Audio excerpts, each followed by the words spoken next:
importância com a Copaflora é mostrar essa variedade de produtos que a Copaflora trabalha. Cestaria, artesanato, copaíba, andiroba, beiju, farinha, bolo de macaxeira, pão de castanha.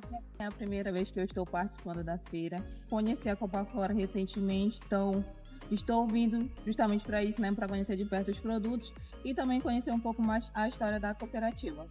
Então isso é para mostrar a cultura do indígena, do quilombola, do assentado e a importância de uma floresta em pé que gera essa economia para esses povos tradicionais.